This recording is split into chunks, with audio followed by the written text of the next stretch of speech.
Good evening all. This is Siyad Ilikkal. എല്ലാ ദിവസവും വൈകിട്ട് 7 മണിക്കുള്ള മാർക്കറ്റ് ന്യൂസിലേക്ക് കടക്കാം. അങ്ങനെ ഇന്ന് കനത്ത ഒരു ഇടിവ്, 10 ലക്ഷം മാർക്കറ്റ് ക്യാപ്പ് BSE കമ്പനികൾസിൻ്റെ ഇന്നൊരു സിംഗിൾ ഡേ കൊണ്ട് വൈപ്പ് ഔട്ട് ആയിപ്പോയി. ഇന്നലെ നമ്മുടെ മാർക്കറ്റ് അവധിയായതുകൊണ്ട് ഇന്നലെ ഗ്ലോബൽ മാർക്കറ്റിലുണ്ടായ ഇടിവ് അത് നമ്മുടെ മാർക്കറ്റിൽ ഇന്ന് അത് റിഫ്ലക്റ്റ് ചെയ്തു. പ്ലസ് ജിയോ പൊളിറ്റിക്കൽ ടെൻഷൻ, സെബിയുടെ പുതിയ FNO റൂൾസിൻ്റെ changes, profit booking, panic selling, അങ്ങനെ മൾട്ടിപ്പിൾ ആയിട്ടുള്ള റീസൺസ് ഉണ്ട്. ഇന്ന് നിഫ്റ്റിയുടെ എക്സ്പയറി 500-ലേറെ പോയിൻ്റാണ് നിഫ്റ്റി ഫോൾ ആയിട്ടുള്ളത്. 1800 പോയിൻ്റ് അടുത്ത് സെൻസെക്സും ഫോൾ ആയിട്ടുണ്ട്. പ്രധാനമായിട്ടും നിഫ്റ്റിയുടെ ഇടിവിന് കോൺട്രിബ്യൂട്ട് ചെയ്ത ആരാണെന്ന് ജസ്റ്റ് നോക്കാം. HDFC ബാങ്ക് 76 പോയിൻറ്റ് നിഫ്റ്റിയുടെ ഇടിവിന് കോൺട്രിബ്യൂട്ട് ചെയ്തു. റിലയൻസ് 87 പോയിൻ്റാണ്, അതായത് 500 പോയിൻ്റ് അടുത്ത് നിഫ്റ്റി ഇടിഞ്ഞപ്പോൾ 87 പോയിൻ്റ് HDFC ബാങ്കും 76 പോയിൻ്റ് HDFC ബാങ്കും, Reliance 87 പോയിൻറ്റും, axis bank 30 പോയിൻറ്റും, L&T 38 പോയിൻറ്റും.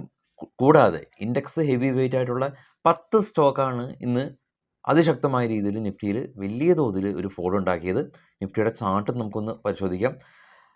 Opening range കാണാം, ഒരു ഗ്യാപ്പ് ഡൗൺ ആണ് കാണാം അല്ലേ, ഒരു ഗ്യാപ്പ് ഡൗൺ, അതായത് 25,800-ൽ നിന്ന് ഗ്യാപ്പ് ഡൗൺ ഓപ്പണിംഗ് ആണ്. പക്ഷേ ഓപ്പണിംഗ് റേഞ്ചിൽ നിന്ന് ഒരുപാട് ഗ്രീൻ ക്യാൻഡിലൊക്കെ ഉണ്ടായി മുകളിലേക്ക് പോയി 25,600-ന് പരിസരത്തൊക്കെ നിഫ്റ്റി വന്നു. പിന്നീട് ഒരു കനത്ത ഒരു സെൽ ഓഫാണ് നടന്നത്. പിന്നീട് ഒരു റിക്കവറിക്ക് ഒരു സാധ്യതകൾ ഉണ്ടായിരുന്നില്ല. 25,250-ൻ്റെ പരിസരത്ത് അവസാനത്തെ ഒരു half an hour market consolidate ചെയ്തിട്ടുണ്ട്. പക്ഷേ വിക്സ് സ്പൈക്കായി, ഇതൊക്കെ നമുക്ക് കണ്ടു. നിഫ്റ്റിയിൽ ഇന്ന് BPCL, Shriram finance, L&T, Axis bank, Tata motors 4 മുതൽ 5.5% വരെയുള്ള ഇടിവ് രേഖപ്പെടുത്തിയപ്പോൾ നിഫ്റ്റി 50-ൽ ആകെ 2 സ്റ്റോക്കുകൾ മാത്രമാണെന്ന് പോസിറ്റീവിൽ ക്ലോസ് ചെയ്തത്, JSW സ്റ്റീലും ONGCയും. അപ്പോൾ ഓയിൽ ആൻഡ് ഗ്യാസ് കമ്പനീസിൽ വലിയ തോതിൽ ഇടിവ് കണ്ടു. ഗ്ലോബൽ മാർക്കറ്റ് നമുക്ക് നോക്കാം. ഏറ്റവും താഴെ ഇപ്പോൾ ട്രേഡ് ചെയ്യുന്ന 3 യൂറോപ്യൻ മാർക്കറ്റാണ് FTSE, CAC 40, DAX. German, UK, France മാർക്കറ്റുകൾ മിക്സ്ഡ് ആണ് വിത്ത് നെഗറ്റീവ് സെൻറ്റിമെൻറ്റ്സ്. ഇന്ത്യ വിക്സ് ഇന്ന് ഒരു ദിവസം കൊണ്ട് 9.43% സ്പൈക്ക് ചെയ്ത് 13.11. ഡോ ഫ്യൂച്ചർ നെഗറ്റീവാണ്. എന്നാൽ ജപ്പാൻ മാർക്കറ്റുകളും മറ്റുള്ള ഏഷ്യൻ മാർക്കറ്റുകളെല്ലാം തന്നെ മിക്സ്ഡ് ആയ രീതിയിലാണ് വ്യാപാരം അവസാനിപ്പിച്ചത്. അപ്പോൾ പ്രധാനമായിട്ടും ജെഫ്രീസ് രാവിലെ പ്രീ മാർക്കറ്റിൽ ഒരു കാര്യം ഡിസ്കസ് ചെയ്തിട്ടുണ്ടായിരുന്നു. ജെഫ്രീസ് ഈ ജിയോ പൊളിറ്റിക്കൽ ടെൻഷൻ കാരണം ഇന്ത്യനെ അവർ ഡൗൺഗ്രേഡ് ചെയ്യുകയും അല്ലെങ്കിൽ ഇന്ത്യയിലുള്ള ഇൻവെസ്റ്റ്മെൻറ്റ് ഡൗൺഗ്രേഡ് ചെയ്യുകയും ചൈനയിൽ അല്ലെങ്കിൽ മറ്റുള്ള ഏഷ്യൻ കൺട്രീസിൻ്റെ എല്ലാം തന്നെ അപ്ഗ്രേഡ് ചെയ്തിട്ടുണ്ട്. നിഫ്റ്റി അതിശക്തമായ രീതിയിൽ ഒരു ഹയർ റേഞ്ചിൽ ഉണ്ടായത് ജെഫ്രീസ് പോലെയുള്ള റേറ്റിംഗ് ഏജൻസി പ്ലസ് ഇൻവെസ്റ്റ്മെൻറ്റ് സ്ഥാപനങ്ങൾക്ക് ഇന്ത്യയിൽ നിന്ന് ഫണ്ട് നേരെ മറ്റുള്ള ചൈനയിലേക്കൊക്കെ മാറ്റി വിട്ടതും അങ്ങനെയുള്ള വിടുമെന്നുള്ള ആ ഒരു പ്രസ്താവനയെല്ലാം തന്നെ നിഫ്റ്റിയിലെ ഇന്ത്യൻ മാർക്കറ്റിൽ കനത്ത സെൽ ഓഫിനും മറ്റൊരു റീസൺ ആയിട്ടുണ്ട്. അപ്പോൾ സെബിയുടെ ഭാഗത്തു നിന്നുള്ള റൂൾസും അത് സംബന്ധിച്ചുള്ള വരാൻ സാധ്യതയുള്ള ചേഞ്ചസ് എല്ലാം തന്നെ നമ്മൾ ചർച്ച ചെയ്ത് ഇന്നലെ ഏകദേശം ഒരു 3 മണിയോട് കൂടിയിട്ട് നമ്മളൊരു വീഡിയോ ചെയ്തിട്ടുണ്ടായിരുന്നു. അപ്പോൾ അതായിട്ട് ബന്ധപ്പെട്ടിട്ട് ഒരുപാട് ആളുകൾ സ്റ്റിൽ കമൻറ്റ് ചെയ്യരുത്. അപ്പോൾ അത് ഇന്നലത്തെ വീഡിയോയിൽ അത് കാണുക.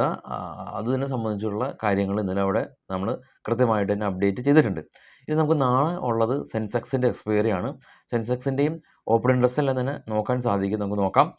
സ്പോട്ട് ഉള്ളത് 82,497 ആണ്. അപ്പോൾ മേജർ സപ്പോർട്ട് സോൺ 82,000 ആണ്. 81,500 സപ്പോർട്ട് സോണായിട്ട് ആക്ട് ചെയ്യുന്നുണ്ട്. റെസിസ്റ്റൻസ് സോണായിട്ടുള്ളത് ഇനിയിപ്പോൾ 83,000, 83,200, 83,500 മേജർ റെസിസ്റ്റൻസ് സോണായിട്ട് ആക്ട് ചെയ്യുന്നുണ്ട്. അപ്പോൾ നിഫ്റ്റി നമ്മൾ ഈ ഒരു ജിയോ പൊളിറ്റിക്കൽ ടെൻഷനും മറ്റുള്ള കാര്യങ്ങളെല്ലാം തന്നെ കുറച്ച് ദിവസങ്ങളായിട്ട് നമ്മൾ എല്ലാ ദിവസവും പേപ്പറിൽ കാണുന്നുണ്ട്, നമ്മൾ ന്യൂസിൽ കാണുന്നുണ്ട്. അത് ഇമ്പാക്റ്റ് ആവാനായിട്ടുള്ളൊരു ദിവസം ഇന്നാണ് ഉണ്ടായിരുന്നത്. അപ്പോൾ ഒരു FNOയുടെ ആ ഒരു റൂൾസിൻ്റെ മാറ്റങ്ങളും ജിയോ പൊളിറ്റിക്കൽ ടെൻഷനും കൂടി രണ്ടും ഒരുമിച്ച് വന്നപ്പോൾ ഓൾറെഡി തന്നെ ഓവർ വാല്യൂഡ് ആയ സ്റ്റോക്കുകൾ എല്ലാം തന്നെയാണ് ഇന്ന് കനത്തൊരു ഇടിവിന് കാരണമായിട്ടുള്ളത്. സ്റ്റോക്കുകളുടെ വാർത്തകളിലേക്ക് പോകാം. ആദ്യം M&M ആയിട്ട് ബന്ധപ്പെട്ടുള്ള ന്യൂസാണ്. M&M മഹീന്ദ്ര താറിൻ്റെ വലിയ വിജയത്തിന് ശേഷം അവരുടെ താർ റോക്സ് ഇറങ്ങി. അപ്പോൾ 1.76 lakhs രജിസ്ട്രേഷൻ കംപ്ലീറ്റ് ആയിട്ടുണ്ടെന്നുള്ള ന്യൂസ്. ഒല ഇലക്ട്രിക് കമ്പനി ഇനീഷ്യലി ഈ ഒരു EV ബൈക്ക് വിൽക്കുന്ന കമ്പനി എന്നുള്ള രീതിയിൽ ഒലയാണ് ഇനീഷ്യലി ഇന്ത്യൻ മാർക്കറ്റിലേക്ക് വന്നത്. അതിനുശേഷം ബജാജിൻ്റെ ചേതക്കും മറ്റുള്ള കമ്പനീസ് എല്ലാം തന്നെ വന്നു. അപ്പോൾ ഇവരുടെ മാർക്കറ്റ് ഷെയർ കുറഞ്ഞു. അത് കാരണം ഇപ്പോൾ കമ്പനി വില കുറച്ച് വാഹനങ്ങൾ വിൽക്കുകയാണ്. ഫസ്റ്റീവ് സീസണൊക്കെ വരികയാണല്ലോ. Oil companies HPCL, BPCL, IOC തുടങ്ങിയ കമ്പനീസ് ഇന്ന് ഫോൾ ആയിട്ടുണ്ട്. മിഡിൽ ഈസ്റ്റിലെ ടെൻഷൻ കാരണം ഓയിൽ പ്രൈസ് സ്പൈക്കായി. IPയിലേക്ക് വരുമ്പോൾ ഗരുഡ കൺസ്ട്രക്ഷൻ IPO ഓപ്പൺ ആയിട്ടുണ്ട്.